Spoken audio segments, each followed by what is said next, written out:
A yogi is always supposed to, have bowel movement twice a day. See, twice a day.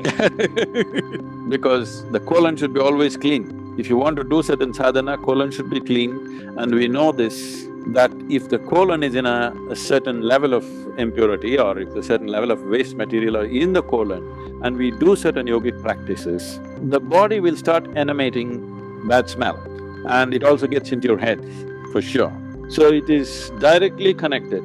If you retain the shit, it gets into your head and messes up your life in so many different ways. So the impurities in the body should go as quickly as possible.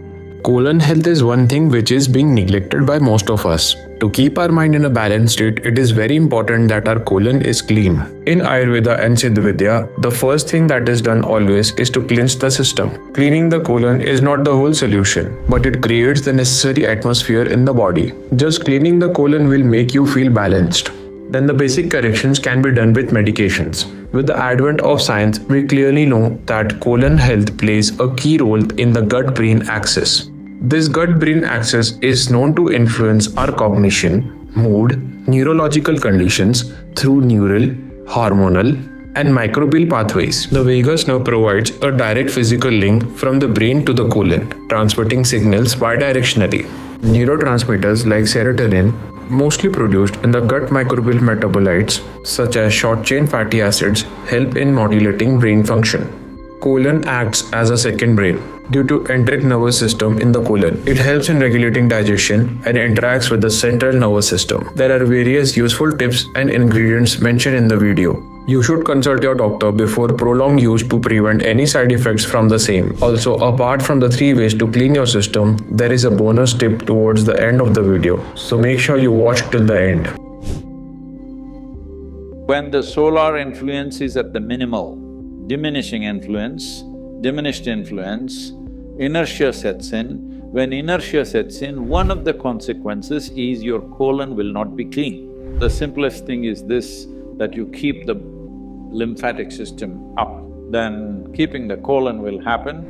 There is something called as triphala. It's a magical 3 fruits of tropical world.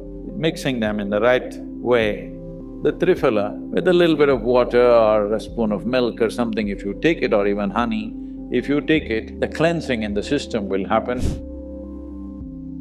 But if you can't find all this, in southern India, we found one magic. This is called as castor oil, just a little bit. Half a spoon of castor oil every day. In the night, warm it, put it in water or milk and drink it up.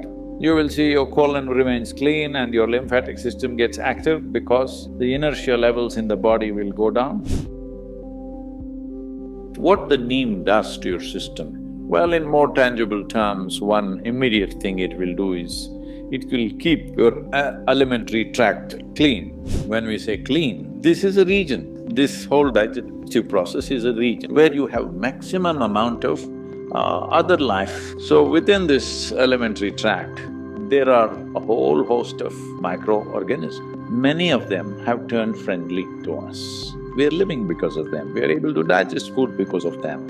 Many functions in the body happen because of them. But still there are many who are harmful to us. The uniqueness of neem, especially when it is taken along with turmeric, if these 2 things go together, largely those things which are not necessary for the body, those things which can harm the body, any kind of parasital life which is there, all these things get eliminated.